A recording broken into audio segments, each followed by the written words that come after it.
Hello everyone, welcome to sleepy classes. तो आज की क्लास में हम डिस्कस करेंगे एक important case, that is Indira Gandhi versus Rajnarayan का केस। तो ये केस इम्पॉर्टेंट है from the elections point of view as well, and साथ ही साथ कॉन्स्टिट्यूशन की अमेंडेबिलिटी को भी ये चैलेंज कर रहा था केस। एंड कैसे डॉक्ट्रिन ऑफ बेसिक स्ट्रक्चर, जो कैसे Kesavananda Bharati versus state of Kerala के केस में जो ले डाउन किया गया बेसिक स्ट्रक्चर है, उसको हमने अप्लाई किया इसी केस के ऊपर। तो ये केस बन जाता है important from the election point of view as well. And और भी बहुत सारी चीजें सामने रखी गई, कैसे जो रूल ऑफ लॉ वो परसिस्ट करेगा in every situation, B it a normal functioning of the government, B it अगर इमरजेंसी लगी हो तो भी। तो देखते हैं क्या था इस केस में। तो ये केस बेसिकली जो है इलेक्शंस के अगेंस्ट है, या फ्री एंड फेयर इलेक्शंस को प्रमोट करने के लिए एक लैंडमार्क जजमेंट दी गई थी। तो इंट्रोडक्शन इसमें केस में यही है कि हमारे जो प्राइम मिनिस्टीरियल इलेक्शंस हो रहे थे at the time of 1970s की बात है ये। तो जब हमारे पास इलेक्शंस हुए, तो जो फर्स्ट टाइम हमारे इंडिपेंडेंट इंडिया में प्राइम मिनिस्टीरियल इलेक्शंस हुए, उनको सेट असाइड कर दिया गया by the judiciary of India. तो क्यों ऐसा किया गया वो भी हम आगे डिस्कस करेंगे। और साथ ही साथ जो बेसिक स्ट्रक्चर का डॉक्ट्रिन ले डाउन किया गया था केशवानंदा भारती केस में, उसको कैसे हमने यूज किया वो भी हम डिस्कस करेंगे। तो फैक्ट्स ऑफ द केस ऐसे हैं कि जब हमारे प्राइम मिनिस्टीरियल या जनरल इलेक्शंस हो रहे थे, तो at that point of time 1971 की बात है, तो रायबरेली जो है एक एरिया है इन यूपी, जो कि बहुत फेमस कॉन्स्टिट्यूएंसी भी रही है इन लोकसभा के इलेक्शंस के लिए भी। तो रायबरेली कॉन्स्टिट्यूएंसी से इंदिरा गांधी वर्सेस राजनारायण का ये केस है। Basically they both were contesting from the same place, Raebareli से। तो जो इंदिरा गांधी है, she comes out to be victorious with a large number of votes. तो क्या होता है, तो राजनारायण जो है उनको ये लगता है कि जो इलेक्शंस इंदिरा गांधी जी ने जीते हैं फ्रॉम रायबरेली कॉन्स्टिट्यूएंसी, वो उन्होंने धांधली से जीता है, कि यानी कि ऐसी मैल प्रैक्टिसेस को अडॉप्ट किया है जिससे इलेक्शंस जो हैं फ्री एंड फेयर तरीके से नहीं हुए। सो व्हाट हैपेंस इज, तो राजनारायण जो है वो हाई कोर्ट में चले जाते हैं। तो हाई कोर्ट यही फाइनली डिसीजन देता है कि she has won the elections malpractices को अडॉप्ट करने के बाद, and it was not a free and fair election. ठीक है, तो इंदिरा गांधी जी क्या करती हैं, in return she files an appeal in the supreme court of India regarding the same decision, कि शी हैज द राइट, क्योंकि दोनों की तरफ से राइट है कि कहीं पे भी if you are aggrieve by the decision of the high court, तो आप सुप्रीम कोर्ट में जा सकते हैं। तो the same thing was done by Mrs Indira Gandhi in this situation. तो क्या होता है कि जैसे ये हमारे जनरल इलेक्शंस, या पर्टिकुलरली ये सीट जिसमें हमारे प्राइम मिनिस्टर कैंडिडेट थी इंदिरा गांधी, उन्हीं की ही सीट को लेकर अगर इतनी जद्दोजहद है या कोर्ट केस हो जाता है, तो व्हाट हैपेंस इज कि जो हमारे उस टाइम पे प्रेसिडेंट थे फखरुद्दीन अली अहमद, उन्होंने डिक्लेयर कर दी नेशनल इमरजेंसी, क्योंकि हमारी कंट्री में इंटरनल डिस्टर्बेंस अकॉर्डिंगली बहुत ज़्यादा हो गई थी। एंड प्रोवाइड की उन्होंने ये emergency under article 356 of the Indian constitution. ठीक है, तो क्या होता है, फर्दर ये केस की हेयरिंग के लिए चले जाता है सुप्रीम कोर्ट में। बट इसमें एक कैच है, एक झोल यही हो जाता है फर्दर कि जैसे फर्स्ट हेयरिंग होनी होती है सुप्रीम कोर्ट ऑफ इंडिया में रिगार्डिंग दिस केस, उससे एक दिन पहले ही कॉन्स्टिट्यूशनल अमेंडमेंट लेकर आ जाती है हमारे पार्लियामेंट में। एंड पार्लियामेंट में क्या होता है, कॉन्स्टिट्यूशनल अमेंडमेंट जो है वो 39th कॉन्स्टिट्यूशनल अमेंडमेंट होती है ऑफ 1975, और ये क्या करती है, इंसर्ट करती है article 329A to the constitution of India. तो आर्टिकल 329 जो है बेसिकली हमारे कॉन्स्टिट्यूशन ऑफ इंडिया, वो बार करती है हमारे जुडिशरी को to interfere in certain situations, के वो इलेक्शंस में इंटरफेयर नहीं कर सकती। ठीक है, कुछ ऐसे प्रोविजंस को ले डाउन किया गया है कि जिसमें जुडिशरी को इंटरफेयर करने का राइट नहीं है। तो उसी के बेसिस पे आर्टिकल 329A को पर्टिकुलरली इंसर्ट किया जाता है। और ये आर्टिकल क्या कहता है कि जो सुप्रीम कोर्ट है वो एब्सोल्युटली ही बार हो जाता है कि किसी भी ऐसे केस को सुप्रीम कोर्ट टेकअप कर ही नहीं सकता है जो रिलेटेड है towards the election of president, vice president, prime minister and Lok Sabha के स्पीकर रिस्पेक्टिवली। तो सुप्रीम कोर्ट के पास कोई ऐसी पावर ही नहीं है।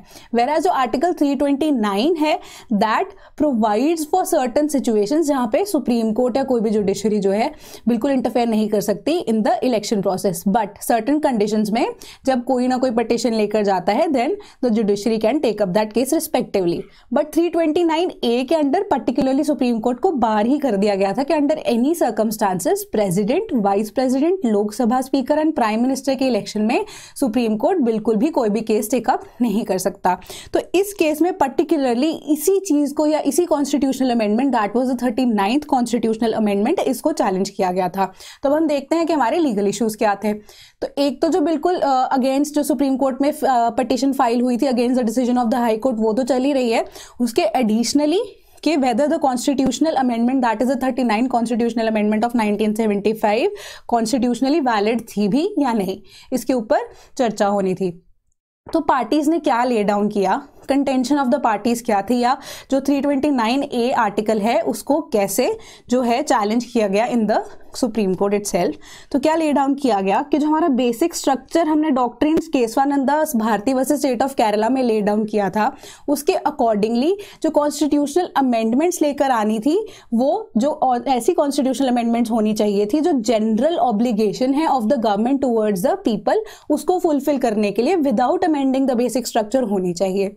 ठीक है, तो यहाँ पे कोई भी ऐसी मैल प्रैक्टिस जो गवर्नमेंट को या पार्लियामेंट को ज्यादा पावर दे देती है ओवर द अदर ऑर्गन्स, जो कि सेपरेशन ऑफ पावर के अगेंस्ट है, वो उसके अकॉर्डिंगली हमारा जो ये 329A आर्टिकल जो है it should be held unconstitutional.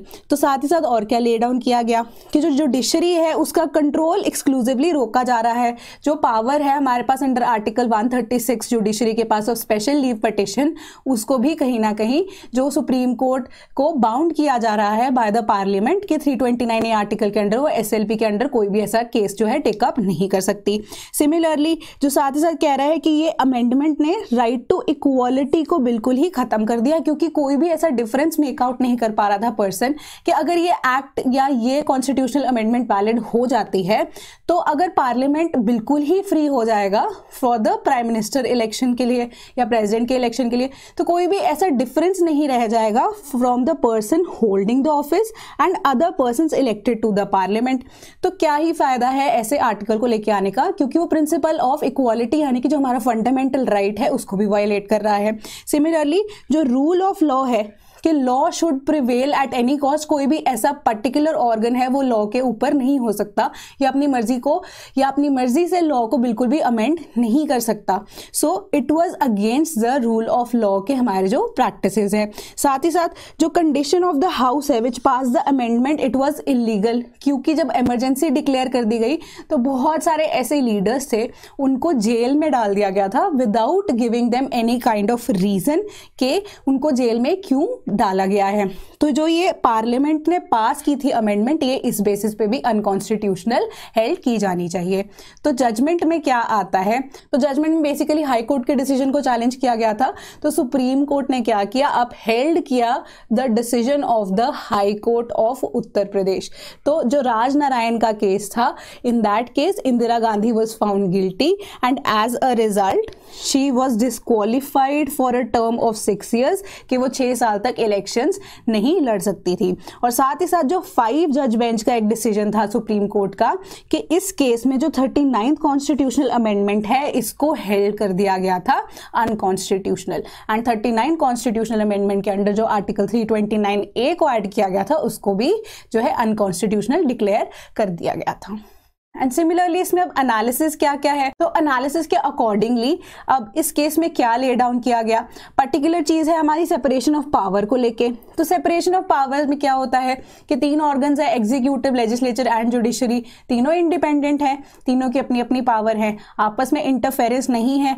तो इंटरफेरेंस को बचाने के लिए क्या होता है, इंडिया में चेक्स एंड बैलेंसेज होते हैं कि एक ऑर्गन दूसरे ऑर्गन को वैसे इंटरफेयर नहीं कर सकता but can take a place of a protector in that case कि जब कोई अपनी पावर ओवर यूज कर रहा है ना, कि जब मैल प्रैक्टिसेस को अडॉप्ट कर रहे हैं। तो इन that case separation of power को बिल्कुल सही तरीके से ले डाउन किया गया कि हाँ, parliament is free to conduct the elections but certain situations must prevail कि सभी को एक राइट होना चाहिए या जुडिशरी के पास ये राइट होना चाहिए कि जो ओवर यूज कर रहा है पार्लियामेंट अपनी पावर उसके ऊपर एक चेक कर रखा जाए। तो ये सेपरेशन ऑफ पावर के थ्रू हमने ले डाउन किया है इस केस में। Secondly free and fair elections का होना बहुत जरूरी है क्योंकि ये डेमोक्रेसी का एक इंपॉर्टेंट इंपॉर्टेंट पार्ट है कि लोगों को ही अगर यही लगने लग जाएगा कि फ्री एंड फेयर इलेक्शंस ही नहीं हो रहे हैं तो डेमोक्रेसी का मतलब ही कुछ नहीं रह जाएगा। ये भी इस केस ने ले डाउन किया। तीसरी चीज कि जो कोर्ट ने ये ले डाउन किया गया कि ये जो हमारी अमेंडमेंट थी वो वायलेटिव थी रूल ऑफ लॉ के, ठीक है, साथ ही साथ सेपरेशन ऑफ पावर के और right to equality under article 14। तो इस वजह से कॉन्स्टिट्यूशनल अमेंडमेंट को अनकॉन्स्टिट्यूशनल डिक्लेयर कर दिया गया। सिमिलरली जो हमने principle of natural justice enshrined in audi alteram partem, यानी कि कोई भी ऐसी party shouldn't be left unheard, यानी दोनों ही पार्टीज को या जो हमारे पास दोनों ही पक्ष हैं उनकी जो है सुनवाई बहुत ज्यादा जरूरी है, दोनों को प्रॉपर तरीके से सुना जाना चाहिए। वेराज अगर ये कॉन्स्टिट्यूशनल अमेंडमेंट के थ्रू हम सिर्फ जो रूलिंग पार्टी है उसकी आवाज ही सुन रहे हैं तो आवाज दबाने वाली बात है। प्रिंसिपल ऑफ नेचुरल जस्टिस को डिनाई नहीं किया जा सकता एट एनी कॉस्ट। तो ये एनालिसिस भी है कि इस केस के थ्रू ये ले डाउन किया कि no party must be left unheard, principle of natural justice को हमने ले डाउन किया। एंड साथ ही साथ कोर्ट ने ये जजमेंट दी तो इमरजेंसी के टाइम पे फंडामेंटल राइट्स भी सस्पेंड हो जाते हैं। तो in a situation like that also judiciary ने एक स्ट्रॉन्ग केस के सामने एक स्ट्रॉन्ग स्टेप लेते हुए गवर्नमेंट को डायरेक्टली ये कहा या जो रूलिंग पार्टी है डायरेक्टली ये ले डाउन किया कि कोई भी सिचुएशन हो, B it a normal situation, B it an emergency की सिचुएशन, जो चीज करेक्ट है that should be taken care of, यानी कि rule of law must always prevail, nobody is above the law, यानी कि कॉन्स्टिट्यूशन से ऊपर कोई नहीं जा सकता या रूल जो हमारे बने हुए हैं या जो लॉ बना हुआ है उसके ऊपर कोई भी नहीं है, not any particular person as well. ये लॉ हमें रूल करता है, हम लॉ को रूल नहीं कर सकते at any cost. So it was laid down and it was an important case, एक लैंडमार्क जजमेंट जो ये बताती है कि जो हमारे फ्री एंड फेयर इलेक्शंस हैं that is a part of the democracy we are living in and we must follow it at every cost. So आज की क्लास के लिए इतना ही। Thank you so much.